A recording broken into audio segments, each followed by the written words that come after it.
released today. I'm just reading through it. Later.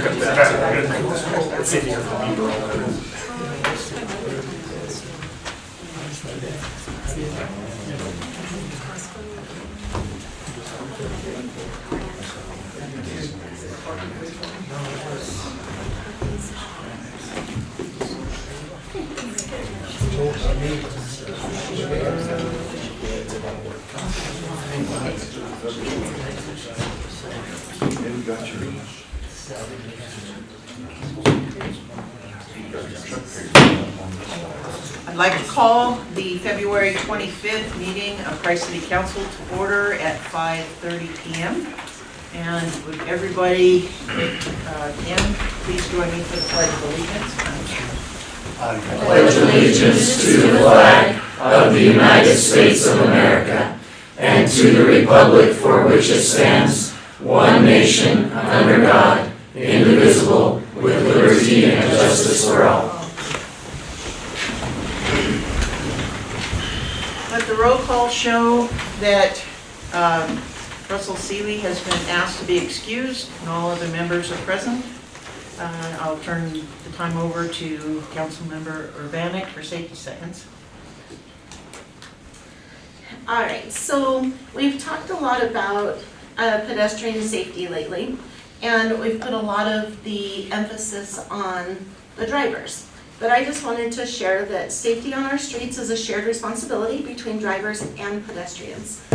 Drivers need to slow down, stay alert. When I was in school, we were taught DOA, dart out action. Always watching for people, animals, or anything that could unexpectedly dart into the roadway. When we forget that mindset, DOA can take on a different meaning, dead on arrival. And that's something that none of us ever want to see in our community.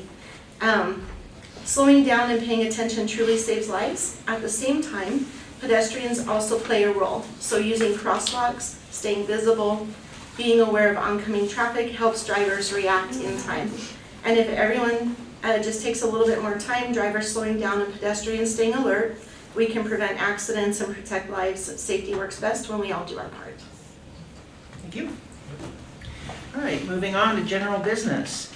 4A, a public hearing to receive input regarding the potential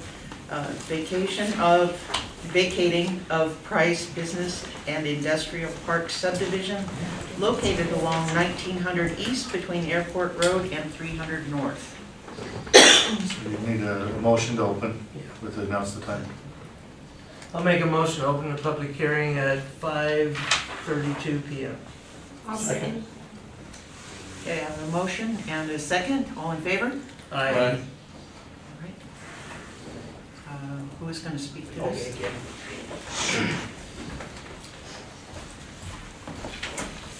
Hi, thank you for your time.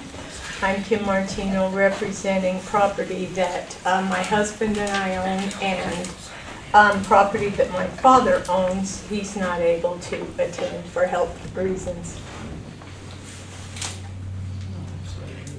And so we are asking for to dissolve the lot lines within the two plats on either side of Airport Road, on either side of 1900 East at Airport Road. Okay. And this was presented at Planning and Zoning on Monday, and they approved this to move forward. And Mayor, I was at Planning and Zoning, and Kim presented a very substantial reason why it should be done, and the fact that there'll be no building there for an unforeseeable time, she said, because of costs. That's correct. That's correct. Would you like me to restate that reason? Is it of interest to you? Yeah. Okay, so several years ago, we were approached by Price City. They desired to have an option for businesses that wanted to locate within the city limits. And they did not have anything, and so they agreed. In fact, Price City paid the engineering costs for the lines to be drafted. And we've since learned that because of the elevation of the property, and several factors that I won't bore you with. It would be extremely expensive to get sewer to those parcels. In fact, anything north of there, clear up to 800 north, all of that area will not sewer currently. So that's the reason that we're asking to dissolve the subdivision. And what it would be is 2 large parcels instead of several small. That's exactly right. The boundary lines will not change. We will just dissolve the interior lot lines. Does anybody else have any comment on this from the public? I have a question. Okay, come step up to the podium, please. So, Mike Early, so in dissolving these lines, is it gonna make it easier for you to sell and for us to put in another set of housing projects that we are bringing? Every time we bring into a new housing area, into this area, it raises our rent on our locals. And so is that gonna make it possible for you to be able to sell out into one of those kind of people? And is it gonna cause us harm by breaking those back up into one solid section rather than leaving it divided into the multiple sections that you have it? So if I understand you correctly, will returning, what should I say, dissolving the lot lines, will that make it easier for us to sell? Yes. I don't think that'll have any effect whatsoever, because the same handicap, the same condition that exists now is going to exist no matter if there are lot lines or just the original boundary line. The sewer issue It's a is, sewer issue the all the way sewer around. issue is Like I said, to keep that from happening. I don't want to ever tell anybody what to do with their property, and I hope this works out in the positive for you. I really do. I just fear by moving it back to the one single solid lot, the potential for trouble in the future. There's not a lot foreseeable right now, but with the way things are going, people are buying up lots to build housing projects. Okay, and I'm happy to answer. In fact, that's probably good that you're here. At least you have an interest. So we own property from Airport Road to 800 North on both sides of 1900 East. And I can tell you that we don't have any interest in anyone purchasing that property for that very reason. Fantastic. Thank you. Yes and Well, no. good to know. So, I've got a question too. Please, state your name for the. Oh, Todd Richardson. First I've heard of this. Are we working on a sewer line swap or something like that to try and get sewer on that street? We're looking Thought. at the feasibility for that, Oh, and it's gonna cost a lot of money, but we have to work with Prywide because most of that sewer line would belong to them in the county. So we have future plans to do something, we haven't money yet. okay. So there is I just know I'd heard about that, so I wanted to, and That's accurate. I, We're not anywhere Okay. close. that's all just so to, I guess, give you Heads up. maybe a little heads up that something is coming. And then another thing that we have to worry about, I mean, the city did pay for the lines. I mean, I have no idea why we would want the lines still there, or why we wouldn't. Are the taxes high because Yes. the lines are there? Yes, Okay. that is I exactly totally why get that. we're asking for that, because it's a tax burden, it is. It'll turn When it I back say into just lines- 2 lots or whatever instead. Yes, so when I say lines, I mean the lot lines. Mm-hmm, Yeah, yeah. the engineering work on the lot lines. Yeah, so I guess the only thing we'd worry about, I guess, is that the city spent money to do it, in a sense that we were maybe gonna try and sell those and develop. And now we're not going to develop because we don't have a sewer line, because we don't have lines, and so the money that we spent on those is now gone. And now we don't have lines, and so now we don't have income. I'm just trying to throw all the, Sure. from both sides into it. I'm with you, we need to keep your cost to own the property down, and things, but, Well, anyway, so I guess the city needs to go back and look at what they plan to do. And you raise a good point. So let me ask this question. Is it possible to maintain this plat with the lot lines, just to keep that on file. And sometime down the road, if it's feasible, we could just put those lines back into, record the lot lines, or is that Just have possible? to approve a new plat again, yeah. Yeah, So the okay, engineering would have already been done, we would Yes. not have to redo that. okay. So I guess that's kind of a win-win. And Yep. that's something that we agreed to it originally. We had no problem with that whatsoever. We're all about developing the area, as long as it's feasible. And the county really should devalue it based on there is no sewer there. The value should be devalued to almost nothing, even with the lot lines, I mean, in my opinion. Yes. You know, that's Yeah. another step, so.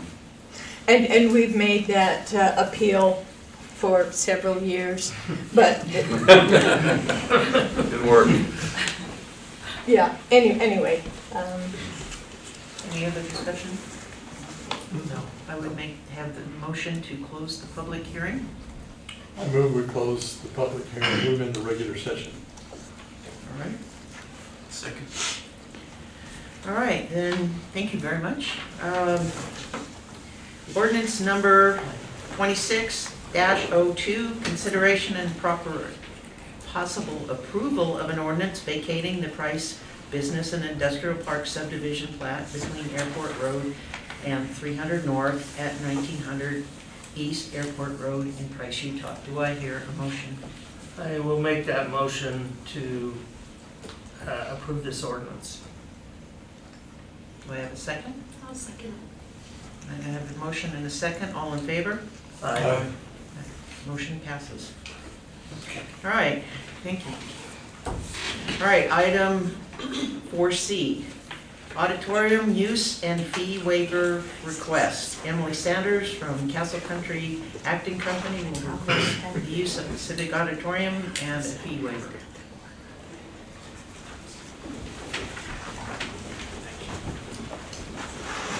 So I'm actually Caitlin Iverson.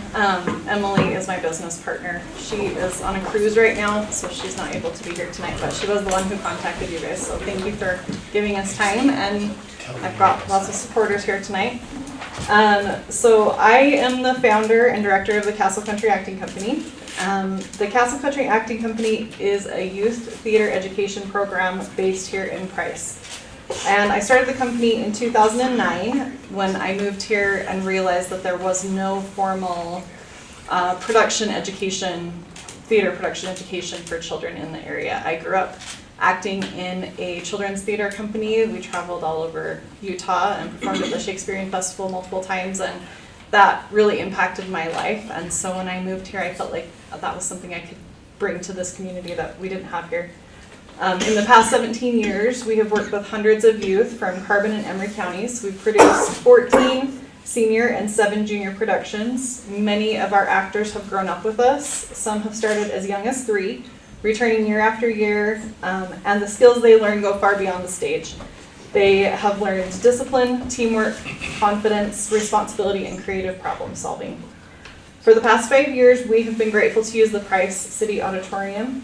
Performing in that space elevates the experience for our students and strengthens the overall quality of our production for our community. We're here tonight to request approval and clarification so that we can continue using the Price City Auditorium in a clear, fair, and sustainable way. Specifically, we are asking for the following.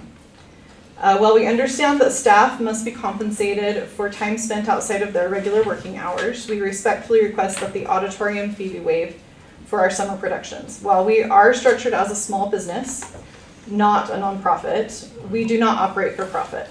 Nearly all of our revenue goes directly back into the show every year, like for licensing, sets, costumes, sound, lighting equipment even, and technical needs. And we only keep a reserve in the bank just enough to cover our next year's production. So that's all we make. We fully understand and respect that city employees need to be paid to staff the building. We're not asking the city to absorb staffing costs. We're asking for clarification on what the hourly rate would be to cover employee wages so we can budget accurately and understand exactly what we would be responsible for. We would also appreciate clarification regarding building access. We understand that some groups who use the auditorium are able to check out a key and access the building after hours without requiring a city employee to be present.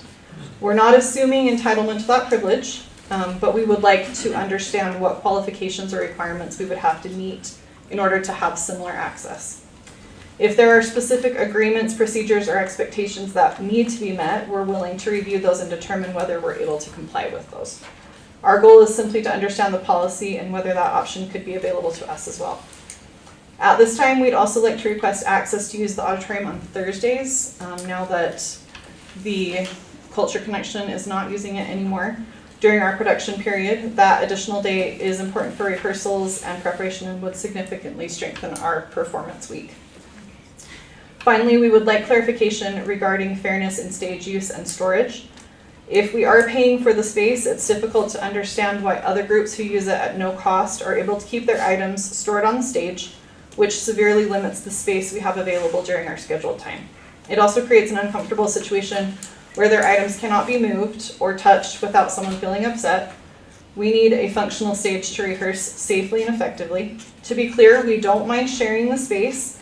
We enjoy sharing the building with other groups, but we simply want clear expectations so that when we are scheduled to use the space, and especially if we are paying for that time, that the stage is usable and we're not placed in a situation where we cannot function without conflict. We want to emphasize that we take the care of the Price City Auditorium very seriously. We have consistently been told that we leave the space very clean and well maintained. We respect that this is a city asset and we treat it with care. Lastly, our productions bring many families into Price during performance week, including extended family members. That increased traffic supports local businesses and restaurants. Our shows become a community event that many people look forward to each summer. And we are grateful for the opportunity to continue serving the youth in Carbon and Emory counties and look forward to continuing to have a partnership with Price City. Thank you. You brought up some issues that I think we need to work through, that we don't have all the answers for today. Okay. I think that it is something that we need to put together a committee, a group to Yes. look at the stage I use, would agree. the fairness of it, how we're working with each group and making sure that we are being fair across the board. You've brought up some points that are very valuable that we would like to work through. Go ahead. Just a reminder, we had set up an arrangement with a different acting company. They were going to have their place here, and we were able to accommodate both. So I'm sure we can do it. Yes, and I know we do have other groups using the auditorium on a pretty regular basis, and there has been kind of some different sets of rules, and I think we need to sit down and work through those. So if I have some council members that would be willing to work with our building individuals. One of the things that have come up with us, and it is not necessarily with you, is that at some productions when we've waived the fees, we've had some vandalism that's gone on, and once the fees are waived, we end up taking care of that. We had some bathrooms that were flooded just recently. So we were already going to be relooking at some of our waivers and how we want to do that. And some of it may be a refundable deposit, so, you know, people who are using our auditorium for free are, you know, motivated to make sure that people are not doing that. But I think we can come to some good understanding and get all groups on a fair and equitable path. But it'll take us a little bit of time, if you give us a little bit of time. Yes. Right now, what are you paying for using the auditorium? I believe last year, and that's funny, I needed Emily. She was gonna print me off, she does all the finances, but I believe it was about $850 for the fee, for the auditorium fee. Could you give us a list of those issues that you brought up? Because Yeah. it's some of the things I haven't thought about. I've thought about some of them, because we've talked about them a little bit. But like Terry said, it would be, I mean, some of those are new to me, so the storage issues and those kind of things, I hadn't even thought about that. because we want you to be there. So, no, we wanna work with you and do exactly what we can do and make it fair for everybody. Thank you. When does your season start? So in the past, we usually have requested the use of the theater for, it's usually around the 24th of July when we perform, but we try not to do it the same week as the 24th of July if we can help it, just because of conflicts with other community events. So we try to perform sometime around the middle to second or to third week of July. So we usually use it for anywhere from about around like the 5th of July on or 8th of July on, depending on the year and kind of where the dates fall. So we start rehearsals in June, off-site, and then come to the theater. We haven't in the past been able to afford to pay for the whole run to be able to have the kids perform here, or to rehearse here, excuse me. When we were, originally Emily and I both lived in Helper, and we used to use the Rio Theater there, and we had an arrangement set up with the city at the time, which we would be happy to consider. We had, the performances were also a combined fundraising for the library, and so we were able to use the theater, and when I was there, we were able to check out a key and use the theater for our rehearsal times and then for performances as well. And during that time, eventually Emily and I both moved to Price and moved our company here with us. So we've loved using the theater. It's a beautiful theater and needs to be used, but Well, we'd love to keep having you here. The issue with the key right now is we are in the process of changing our security and our key system, and so we're going to be looking at the policy of who has keys and who doesn't. And that includes existing outside groups that currently have a key, and until we get that policy, I probably would say we're not going to give you a key yet. But whatever we do, for one, we want to be, looking that we're doing equitable work at it. But like I said, we're right in that process of redoing our key cards, and we're all going to get new key cards. So, but at that time, because we have concerns about security, about groups being in the building and leaving doors propped open, and we've had individuals come in and hide in the bathrooms, to sleep overnight, scaring staff when they come in. And so, we've had some incidents that have caused us to say we've got to look at security. So with that, that'll be something that we can look at down the road on how we best deal with that, but it will be equitable to how we're doing with all the other groups. On the fee waiver for now, where is the council on that? So when you talked about the fees that you've paid in the past, that was for what? Was that for? So in the past, we have paid a rental fee and then also a staffing fee. So, and they've always just given us a total amount, so we weren't sure what we were paying per hour for an employee staffing and then what was the auditorium rental fee. So, So are you asking for the auditorium rental fee to be waived? Is that's that what, Yeah, if but not possible, And we a fee would. breakdown of what, But we'd still be willing to pay employee staffing if that was something that needed, if there was an employee there. And do you charge people to come to the play? So we do not, and I'll explain my reasoning. So as a parent, when you go to your child's event, it's so frustrating to pay hundreds of dollars for lessons and costume fees and all of these things and then have to pay to get in. We have multiple performances where we want the audience as full as possible for these kids. They have worked really hard for 2 months, put in hours and hours of performance time, and we don't ever want a ticket cost to be the reason that our audience is smaller for them. And so by not charging admission, we do take gifts, but by not charging admission, we encourage active community participation. And that is the reason that we haven't focused as much on that. Our goal is more on the education of these kids and getting them a good experience and getting the audience full. that is why in the past we have not charged admission. So how do you fund your program? So our kids pay a relatively small tuition cost, which ends up, we've worked it out to being about $2 an hour of instruction. That cost goes almost directly back into licensing fees, costuming fees, sets, props, all of those expenses. And then they pay, so a small tuition fee, a small costume fee. Right. Comparatively, my son has been in dance. His costume fee is usually just for a pair of sweatpants and a t-shirt. It's like $60. Our kids are paying $25 for a costume fee.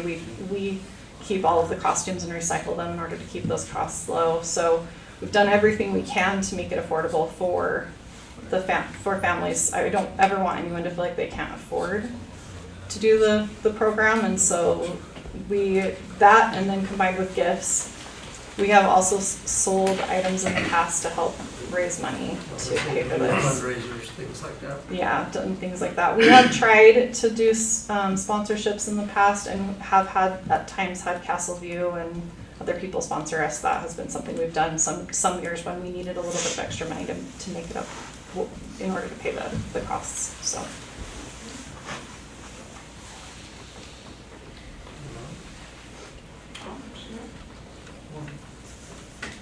Okay,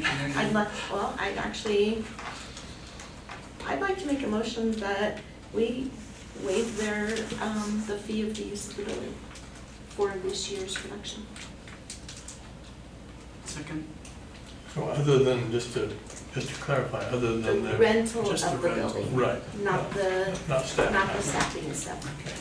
And we will get that broken out and that amount to you. Thank you. And then we will be looking at the other issues that have come up. We realize that sometimes there's some conflicts with the groups, and so we may reach out and ask one of you to sit in on that committee as we work with all the different groups to come up with a comprehensive plan that people can work together. Thank you. Yes, we'd be happy to. So I have a motion and a second. Any more discussion? All in favor? Aye. Thank you. Sorry, it's appropriate time. Thank you so much.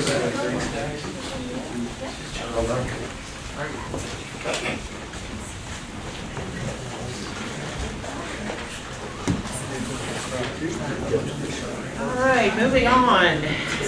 Larson and Company, presentation of the fiscal year 2025 audit report. What we've all been waiting for. It's probably the most important. That's why everybody's leaving. They know it's going to be boring. This was going to be exciting. They would have stayed. Oh, I know. I know. I have to hear myself in a lot of these meetings, so I know. Okay, well, thanks for letting us come back and visit with you. Let you know how the audit went. I'll go over the reports that we're required to issue as part of the audit, and then if those reports contain opinions, I'll let you know what the opinions are, what the opinions mean. I'm probably not going to spend a lot of time with the financial data. I know you probably get way more than you want from Lisa on that side, so she's excellent, by the way. Like, you guys have a gem in Lisa. She's probably one of the best city finance people in the state. So in fact, when Cody helped her draft the financial statements this year, and I told Lisa I was going to say this, but he thinks I'm a Nazi when I'm a reviewing, but then Lisa started reviewing his financial statements, and he would come in, he's like, oh my gosh, you can't believe these review notes. And I'm like, hey, Lisa wants it that way, that's how Lisa's going to get it. So, no, the audit went great. Your staff is great. Everything that we ask for, we get almost immediately, which I am very appreciative of. I don't have any bad reports from my staff, and I don't have to deal with drama, so it's great on my end. Hopefully the staff feels the same. I know that we're pretty invasive when we come in. We ask for a lot of things, and we know that they're trying to do their regular job, and we're kind of taking up that space, but so we really appreciate their willingness to give us what we need. All right, so we're going to start in the bound packet, page 1, right after the table of contents. So this is the audit report. This is the primary scope of our audit, which is the financial statements. And this report always precedes the financial statements. If you're used to seeing private company financial statements, you're gonna see a report very similar to this. The language really doesn't change a whole lot. There are differences between governments and private companies, but for the most part, it's very, very standard accountant language. The first section there, they've now moved the opinions up to the first section. So that second paragraph is our opinion paragraph. And it just says that the accompanying financial statements present fairly in all material respects the financial position of and then lists out the areas of the financial statements. What that means in one word is an unqualified or an unmodified opinion. I know it doesn't say those terms, but that's kind of the layman's clean opinion. I don't know why we unmodify or unqualify something as accountants. We're kind of nerdy that way, but what really why the reason why that term is coined that way is because we haven't had to change or modify this report because of issues we found in the audit. So if we were to qualify it, then we have to list out, and it changes this report, and we have to describe the problems and why there's issues in the financial statements. So the only other thing I really want to point out on this report is under the responsibilities of management. Every once in a while, we have either a national event or a worldwide event that affects our standards. And as you remember, 4 or 5 years ago, we had a worldwide event that affected everybody's livelihood called COVID. And because of COVID, now our standards changed, and nobody wanted to talk about COVID, what the effect was on their businesses or the governments. So the standards now changed that you have a requirement, and we also have the same requirement to look for conditions or events that are popping up during the year that have a negative impact on the city that could prohibit you from continuing to operate into the future. I usually will do that when I'm reviewing my team's work. I'll pull up a 5-year history of the city, and I'll start looking for negative trends or things that pop up. Chances of us having a COVID again, I don't know, probably remote. But if all of a sudden, we did away with property tax. I know that that's been talked about at the national level if you follow the national news. If all of a sudden the state says, okay, no more property tax, well, that's a negative event you have to somehow figure out a way to recoup that revenue in order to continue to offer the services. So that's the kind of things that we're looking for as events like that. All right. So now we're going to flip to the back. Page 73, and we're not going to spend a lot of time on this report. I'll just let you know what this report is talking about. This is a report that we have to issue with government financial statements. Just says that we've performed your audit in accordance with government auditing standards. There are differences when we do government audits versus a private company or a nonprofit. And part of that is we're looking at your internal controls. So we don't test enough of a sample to give an opinion, but we are testing to make sure A, you have controls, and B, they're functioning the way that they should be functioning. You can talk about controls and risk and implement things, but if you're not going to follow your own policies and procedures, then why do you even have the controls in place, right? So that's really what we're looking for. If we find something that's causing material misstatements in the financial statements, it's typically caused by a control deficiency that then we would have to identify in this report. But since there was none, then we're going to move on. All right, so the third report that we're required to issue, this is for the state auditor. This one does contain an opinion. Yes. This opinion is on your compliance with the areas that are outlined in the middle of that page, on page 75, and as well as your controls over the compliance. So in this opinion, we are testing your controls to make sure that you have controls in place that are going to prevent you from being out of compliance in the future. So the areas that we looked at were budgetary compliance, so making sure that you had budget integrity, government fees, fraud risk assessment, tax levy recognition, the Open and Public Meetings Act, enterprise fund transfers, fund balance, restricted taxes, cash management, retirement systems, and the public treasurer's bond. So all those areas are what's contained in this opinion. It's a very narrow scoped opinion on these areas specifically. So I always have to put the caveat in there, it's not a legal opinion, we're not attorneys, we're not gonna go to court and say that, you know, in some legal way you're in compliance. And it's also not an opinion on the entirety of Utah State Code. We try to make sure that, at least for the financial scope of things, you're doing things the right way. Just have to throw that out there. But our opinion on your compliance as well as the controls is also an unmodified opinion, meaning that there weren't any material non-compliance issues that we found, and that you have good controls in place. I think that's one of the worst things that we ask now of our clients is we've put together a big spreadsheet of every compliance area, and they have to document, okay, you tell us what the controls are. Because I want to know if they know what the controls are. And a lot of times we'll get back, well, here's our process. Okay, well, that's not a control. You have a process, but inside the process is where your controls are. So your controls are who is doing what at what period of time. And it's good that they know the controls, because a lot of the compliance, you're doing it maybe once, twice a year, and it's very easy to forget. So that's typically where we find findings is they don't have controls in place, and then, you know, something gets forgotten. All right, so we're gonna move on to page 78. This is the fourth report that we're required to issue, and this is for the federal government. So if you spend more than $750,000 in federal money, then you're required to have a separate federal single audit. And this one, we're looking at your compliance with the major programs or the grants that you get, as well as they also require us to look at the controls. So we're looking at the controls over how you spend federal money. Also an unmodified, unqualified opinion. So clean opinions all around. If you want to look at the next page, 80, you can see a list of the federal programs that you spent money under during 2025, the fiscal year 2025. That first one there, that watershed plan, so that was the major program this year. Because of the dollar amount, that was, you know, that covered the amount of coverage that we have to get on your federal programs in order to give an opinion. And then there's a summary on the next page, page 82. So this is information that we're required to submit to the federal government kind of as a review, and it's a good one for you guys to look at.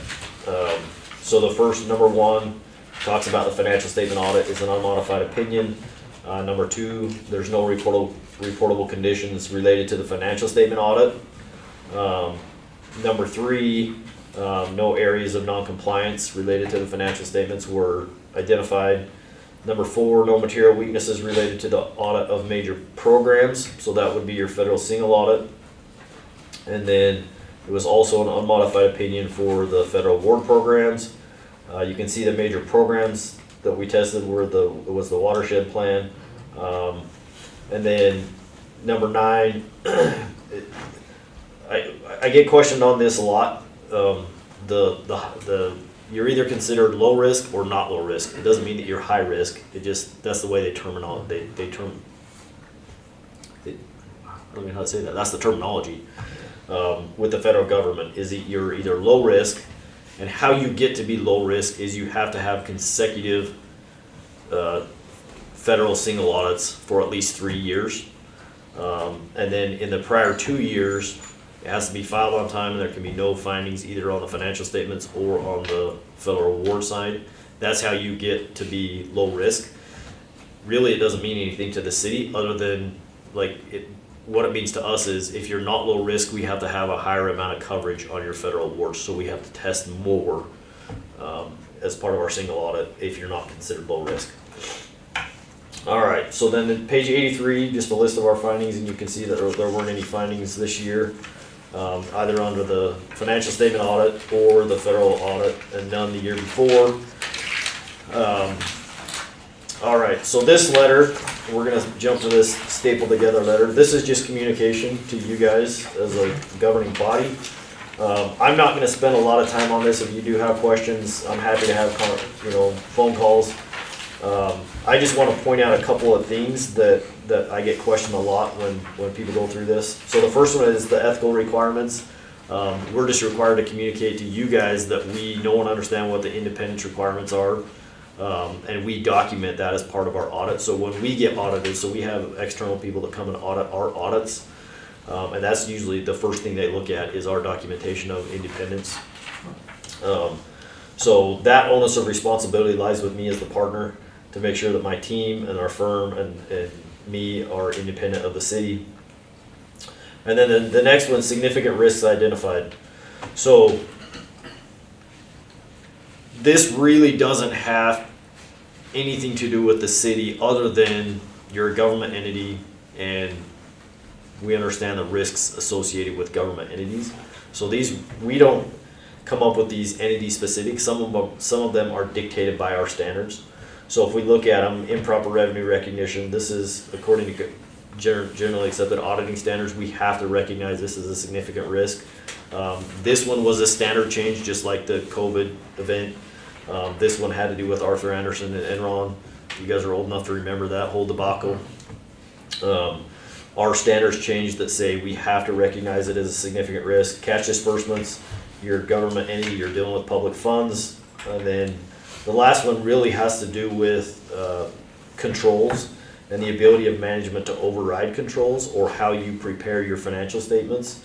And those are also dictated to us by our standards. So what does all of this mean? What does significant risk mean? That just means that we have to plan specific tests in our audit work that target these 3 risks to make sure that there's not misstatements in the financial statements being caused by these risks. So it doesn't really matter what controls Lisa decides to put in place, we're still gonna have these significant, like these are significant risks on all of our clients. So it's not anything specific to the city. So if you have questions on those, I'm happy to have a conversation about it. Feel free to call me, love to chat with our clients. And so any questions for me? That's all I have. We appreciate the work you do, and we know we've got a really good person there, and Lisa, she keeps us on our toes. Yeah, she does. She keeps me on my toes. That's she'll call me, she's like, hey, have you started looking at this new pronouncement? And I'm like, I haven't even looked at it. And she's like, oh, I got it all. So she'll tell me all about it. So she's very on the forefront and she knows and she's very, very good. So keep her as long as you can. She thinks she's gonna retire in 5 years, but No, I know I'm gonna retire. That doesn't pass the audit.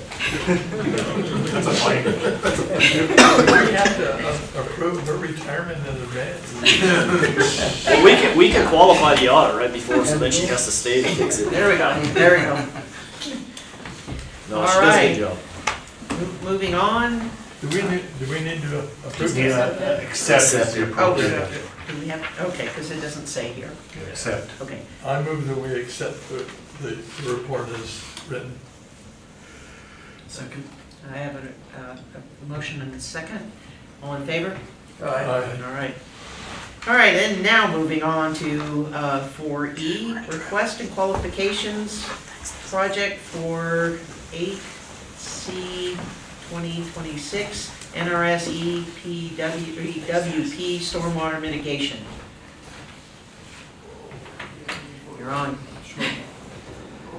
So last summer, we had some major flooding in town for the second year in a row. We had this happen a couple years before that too.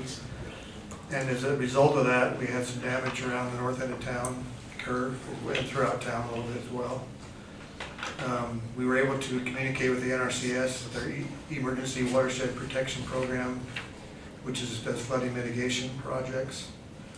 They came out and looked at our damages, and we had probably, I can't remember how many there are, at least 10 or 12 locations that we took them around to. And we submitted a request for assistance with them. They've come back and says we qualify. We can't tell you how much money you have yet, but you qualify for help. In the meantime, while we're waiting to find out what the money will be, we have been counseled to get our engineering firm in place that will do the design on the work that's going to be done. So we're not taking the time to do that after we get the award. The project has to be done within 220 days of when the funding was awarded to Utah, which was the first week of this month. So the 220 is already counting off, so that's why we're proceeding now to get the engineering firm selected to choose to do the design. We do an RFQ process, which stands for Request for qualifications.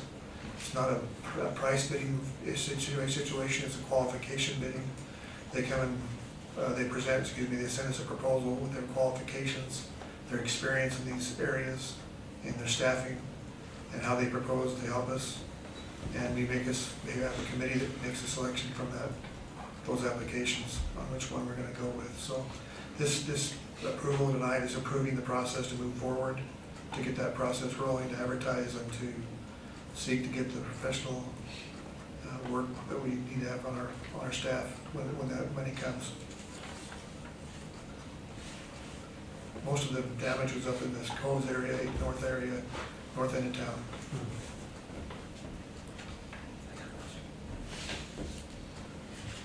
All right. This is for the catch basin in Means Wash? Is this? No, it's not. It's just for other areas that were damaged, yeah. Oh, okay. It's the same type of money though, thanks for bringing that up. It's the same type of money we had for Wood Hill repair, improvements. Okay. We used that same EWP money. We were hoping to do a retention basin over on Deeds, but that didn't qualify that time around, so, Okay. yeah. All right, do I hear a motion? I So moved it. where's the work gonna be? Sorry. It's about 12 locations on the north end of town. Yeah. Mr. Jackson has a question. No, okay. Okay. Do I hear a motion? Yeah, I move that we approve the RFQ process for the stormwater mitigation. I have a question. So that's just to allow them to look into it and the process. We're not approving anything else right now, right? We're just approving to move Just forward with to the move forward RFQ with the for RFQ. engineers. We're soliciting firms that may be interested in doing design for us when we do get the money, yes. Okay, perfect. And that selection will be happening later on when after we've gone through that process. Right. Okay, do I have a second? I'll second it. Okay, I have a motion and a second. All in favor? Aye. All right. Resolution number 2026-1, consideration and possible approval of a resolution establishing and adopting a military veterans enhancement consideration hiring policy. I'll let you. Sure, thank you, Mayor. This is the same policy that was passed out at the last workshop meeting. It's been vetted through the Personnel Committee and recommended by the mayor. You notice it's enhancement, not preference. Kind of the way that had to work after we had some legal review. But we are happy to present that Price City will acknowledge and support hiring of veterans.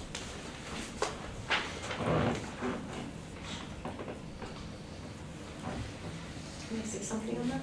Yes, you may. Okay, so with that, when that first was presented, my first concern was, are we, going to be having any kind of issues with discrepancies or any kind of, are we trying to show preference or anything like that?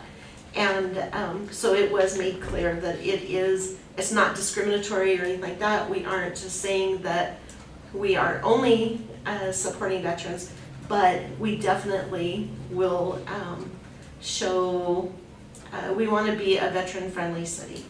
And so that was really important to us to put through, and actually the mayor as well, so. Okay, I'll bring it up later. Any other comments on that? I noticed that we had no policy about veterans, and we know that veterans have a high suicide rate. They have a hard time finding employment sometimes. They have a hard time finding housing. And I just wanted to make sure as a city that we were doing what we could to support the veterans in our area and encourage them to come and look for employment within Price City. And that was the purpose of that proposal. All things being equal, veterans sometimes bringing an experience that others don't have, but there's not going to be, we're hiring unqualified people just because they're a veteran. They have to be qualified for the jobs that they're applying for. So.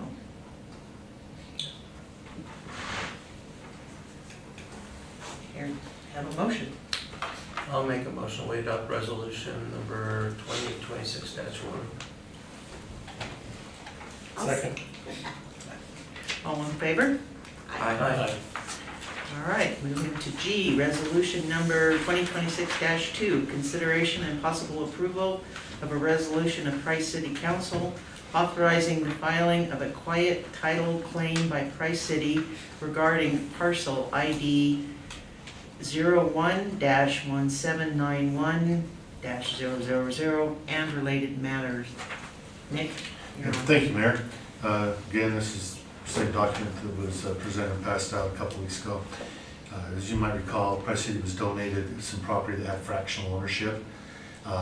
One of the fractional owners has passed, and there's some probate problems, and this is the way to clear the cloud on the title. So Price City has clear title from the other fractional owners. So this approval allows the process, probably take a couple months to complete. And Nick, when that is completed, will that be brought back to this so that people can hear and know that that's been completed? I can, yeah, there's really not another approval to do, but I can certainly bring that back. You bet, be happy to announce it. I have a motion. I'll make a motion to approve resolution number 2026-2. I'll second. Quiet title claim. Okay, I have a motion and a second, all in favor? Aye.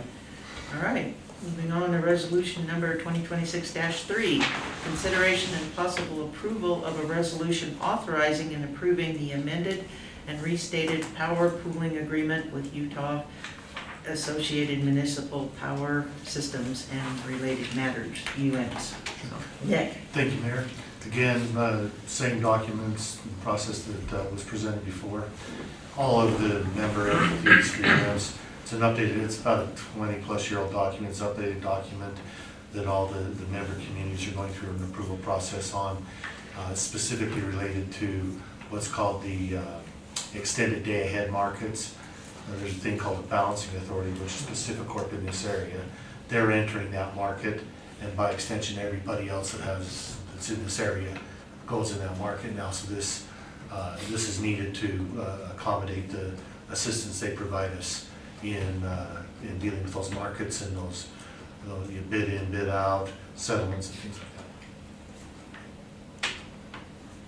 Mayor, I have to admit, when I read this, the L in pooling was missing. So I read this really, really closely Oh, to yeah. see just what we were talking about. Yeah, when I sent the email out in advance, yeah, I typoed it, it was a pooling agreement. Well, and I will say I attended the UMS meetings last week for 2 days, and all of the other cities, with my background and looking at how we work and how we buy our power, actually how we sell our power, because we make money as a city selling power also. And I have to compliment Nick and the other people that work with UMS, because I think they provide the lowest cost we could find for our city. And again, we make money as a city selling power because we're ahead of the game. We buy it in front, we buy it at this price. I don't know if you guys understand the power market and the grids, but there's only 3 grids, and there's here, and there's here, and there's here. Nick keeps us ahead of the game, and that's why we're able to keep the power where we are. So I was extremely impressed with not only Nick, but the whole situation, because I was raised in the Rocky Mountain power industry, and UMS was a bad name where I was from. So I was extremely impressed. Thank you, Rich. Any other discussion? I would entertain a motion. I'll move we approve resolution 2026.3. Second. I have a motion and a second, all in favor? Aye. All right, moving on to the consent agenda. Is there any items on this that you would like to pull out for discussion?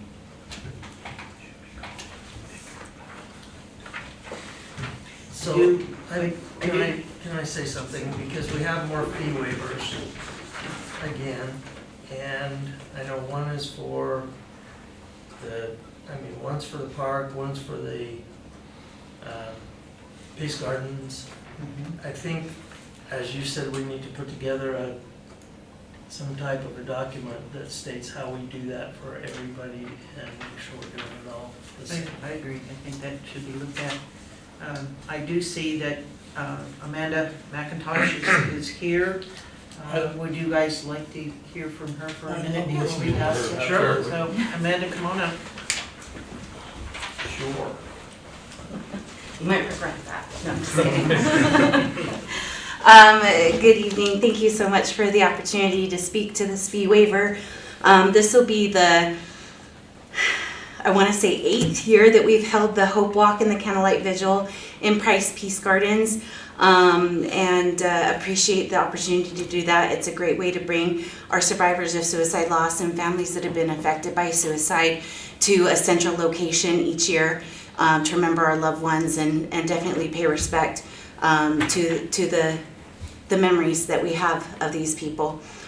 Each year the Council has approved a fee waiver for the usage of the Peace Gardens on World Suicide Prevention Day, which happens every year on September 10th. It's a candlelight vigil that we do in the evening for about an hour, hour and a half, depending on who comes and the program that we put together and the speakers that are invited to come. And then we usually request the Friday evening before our walk so that we can set up tables and chairs and get canopies and things in place because our day starts fairly early on Saturday and we try to alleviate as much of that prep work as possible beforehand.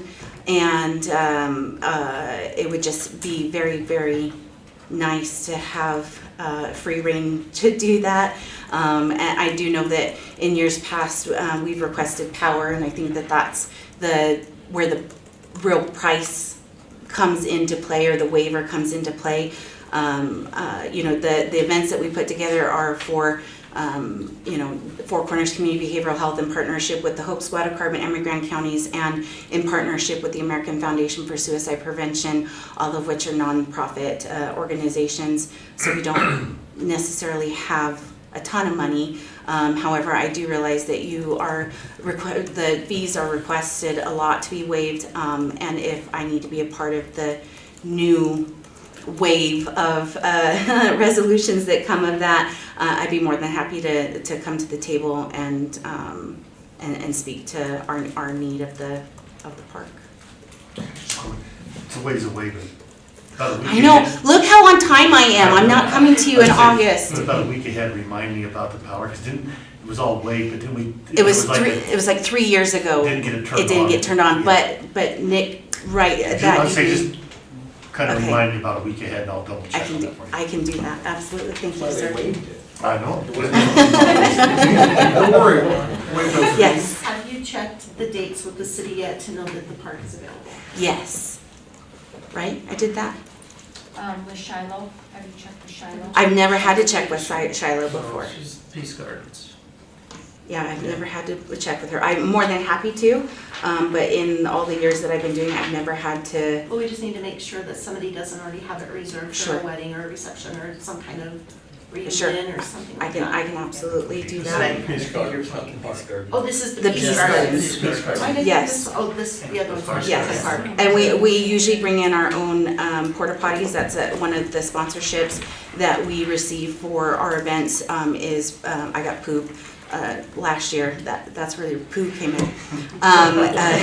Is kind enough to donate latrines and wash stations, so we don't need access to the building at all. And as an incentive for Price City, when you waive the fees, you automatically become a sponsor of the event. So we send, you know, you all have come at one point, and so we do give shout outs. We always make sure that we are recognizing Price City on our social media pages. And we do already have a date set. It's September the 12th for our annual walk. And we just appreciate the consideration of what we're trying to do for the city and for this very niche population of individuals. Well, last year's was amazing, so. Thank you. I hold that in high regard. Thank you, sir. that all I need from you? Thank you. And I'll speak very quickly to the Fuller Center. I am a board member. That is it's a shift from Habitat for Humanity, and the Fuller Center works in the community, both Carbon and Emory community, but mostly in Carbon, mostly in Christ, and they rehab houses through no-interest loans for seniors, veterans, and low-income people. They keep them in their homes. They do porches, roofs, bathroom redos, whatever is needed to keep people in their homes at an affordable, and the only reason it's a loan is that way they redo, the money comes back in and then is given back out for the next loan for the next person. And so they have a group that comes through yearly, a bike group, and they ride here from, like they'll ride from Salt Lake here on their bikes. And then they will do a project, and the project this year is Frank Ori's home. Oh. You know, and he's got his disabilities and unable to, you know, do some of the painting and things to fix his house up. And so that house, and so this is a waiver, and yes, we've already checked with the parks on that date being available for them to cook a dinner for those people who have come into our community and will volunteer their time to fix up a home. They've done about 3 different homes in the community over the last 3 years. So, if that helps. Yep. All right. With that, anything else? One more question. Amanda, are you just asking for just waiver of the fee for the Peace Gardens? Fee Just for the for Peace the- Gardens and for the power, And for then the 10th. And for the power company? Yes, on the 10th and the 12th, not the 11th, because I'm requesting the 11th as well, just for that setup. I don't need power that evening. Like I said, we're just setting up chairs, tables, canopies, things like It's that. fairly minimal.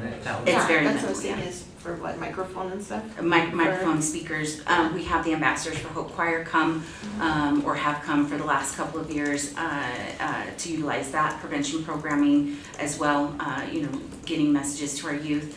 And then we do have, members of the community in different facets come and speak to their experience as a survivor. I'm a huge supporter, so I'm not like down. No, I totally understand, and I could sit up here and talk to you for hours about the work that we put into it, and, It's fabulous. you know, the families that are affected each year, but, yeah. All right. With that, anything else on the consent agenda? With that, I'll take a motion. I'll make a motion, we approve the consent agenda items. I'll second it. I have a motion and a second. All in favor? Aye. All right, moving to public comment. Remember, public comment is limited to 2 minutes per person. No action can be taken on the discussed items. Thanks, Amanda.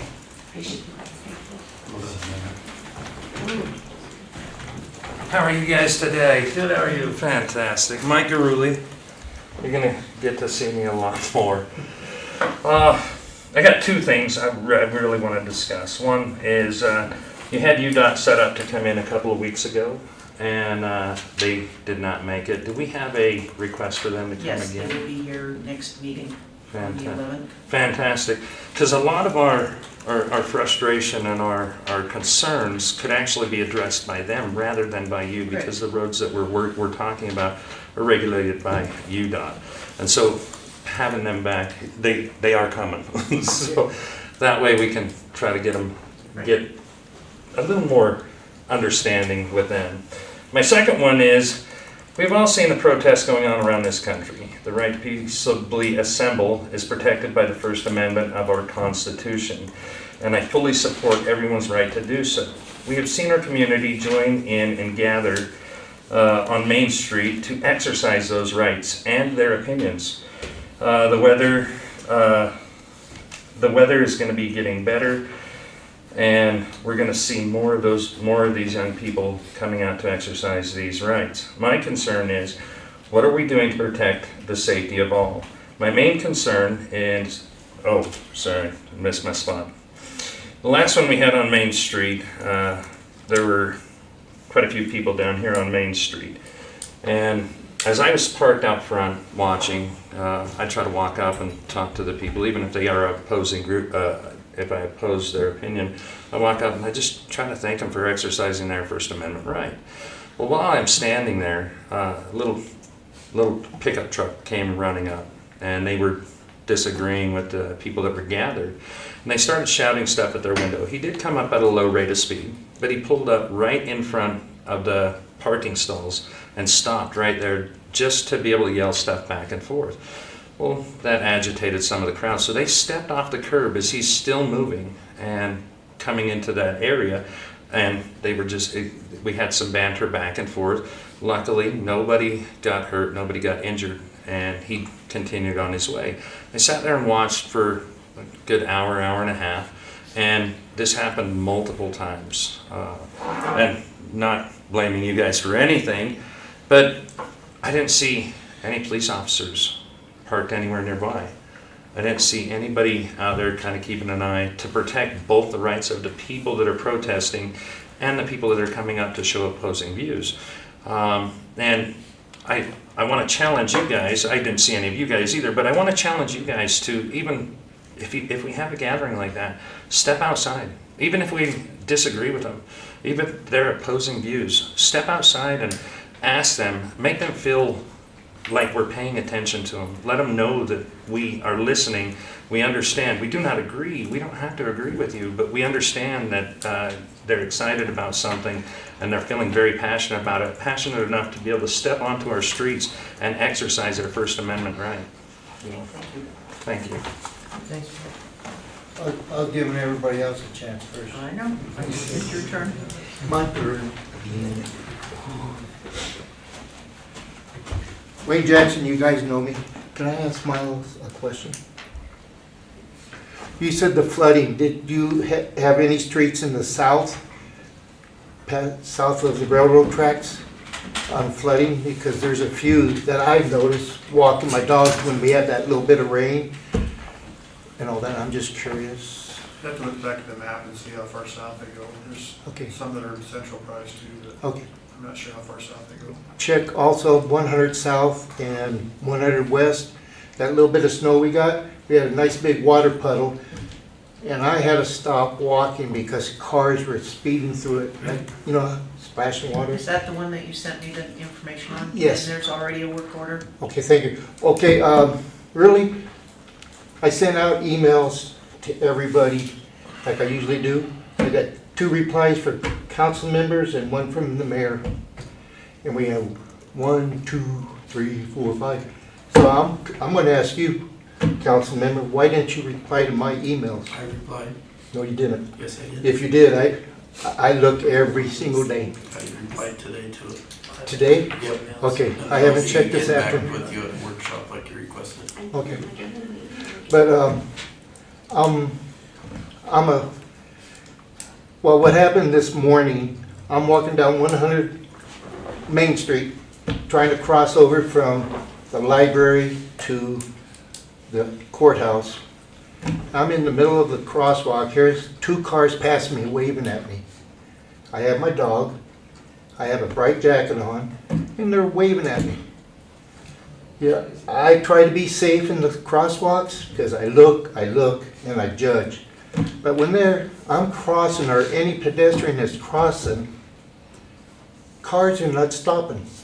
I see it, it happens to me, and I see it up to students on Dino Avenue, whatever you call that, by the college and the high school. That's 4th North. Okay. So, Mr. Jackson, we do have an ongoing thing that we are currently working on, and they are going to be checking not just over by the college, but many different streets. So our police department is on top of it, and we're realizing that this is an issue, and we will be addressing this as we can. It's just going to be changing people's attitudes, and it will take some time, but we are actively working on that. I've seen the action, you know, from you. You replied to my emails. Yeah. Other people have replied, but I check my emails and I'm going, do I have to resend it? So I'm a concerned citizen You know, I was that way in Washington and all that. Some of why only a few is we have assignments, and those people who have assignments that are due to, like, safety, will reply to those emails that require. And now why we're not saying two different things. So this is why you do not hear from every single council person. We're getting council people that can do something about what you talk about. So please just give us some time, Okay. and we're working on it. I'll give, Okay. just newly elected, no, I'll give time, 20 years in the Okay, Army, we're I had making all the time progress. in the world. Okay. Any other public comment? Todd? Yeah, please. So, Todd Richardson, I'll just I've got kind of a list of things that I guess you guys can maybe discuss in workshops or whatever. I know we can't take any action on them anyway, but the workshop times and frequency, the frequency has been changed recently, and the workshop time, I believe, was supposed to be changed to 5 o'clock, the beginning of the year. I think it's still at 4:30. It is extremely hard for me to get there at 4:30. I'd love to be there. I think I have a very good outlook on things, and I can look at the common sense side of it, and I can actually help quite a bit. I can't commit to be one of these people, but I can commit to be someone that can maybe help at times. So that's one thing. The water at the mine that's filling the mine up. I was hoping Jared was going to stick around, but you know what? I think that we need to be actively looking at this water. And if it is a spring or an aquifer or something that they've punched a hole in the wall or in the whatever, the ground, it's filling the mine, I think we need to be actively looking at making a claim on that water. We can use the proceeds from, we lease out our water use. We use the proceeds of that to pump it into Schofield Reservoir. It could alleviate a lot of issues. So anyway, that's something to think about, is all. I also would like to see if you guys are planning to do some kind of a report on the water fee increase. How much the water fee increase generated, how much revenue it generated. I'd like to know where the money was spent, and I think that this needs to be done. I really hope it'd be done every year so that we can keep track of this. As you guys know, I was here and was totally against it. I believe what I'll call it is it was a hidden tax. What we've done is just taxed our citizens, but didn't really ask for them. Ask for it. We just got taxed, and so I don't know if it's taxation without representation. I don't know. I'm not going to do all that stuff, but it is a tax. We're paying for it. We know what it's going for. The problem is did it go for it? Okay. And then I'm interested in the budget for this next fiscal year. I'm also interested in the electrical fund.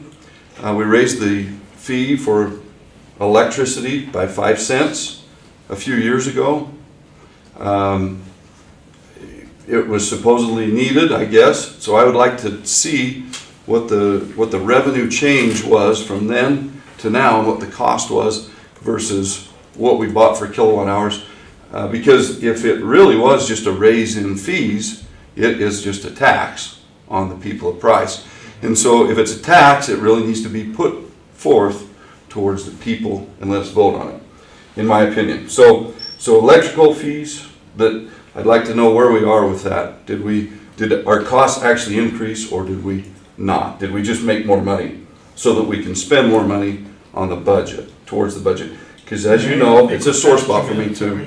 Huh? I think we're past 2 minutes. Oh, thanks, Lane. I'm the only one that got called out, huh? But it's getting time.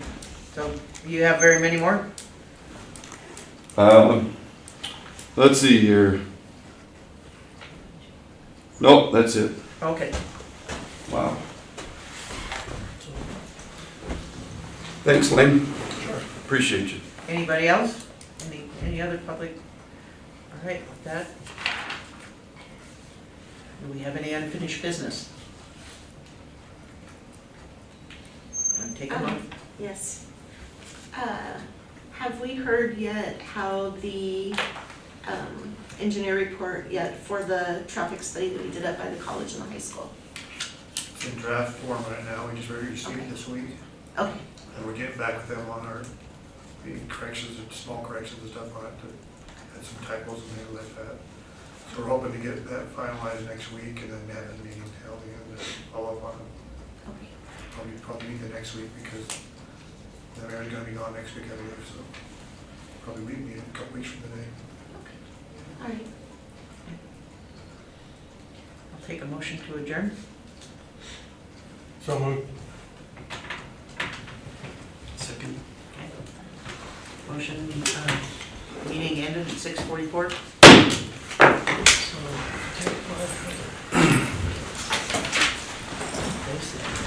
I hope that you'll make note that I was the only one that permitted on time. I appreciate you giving me extra time. But I was the only one.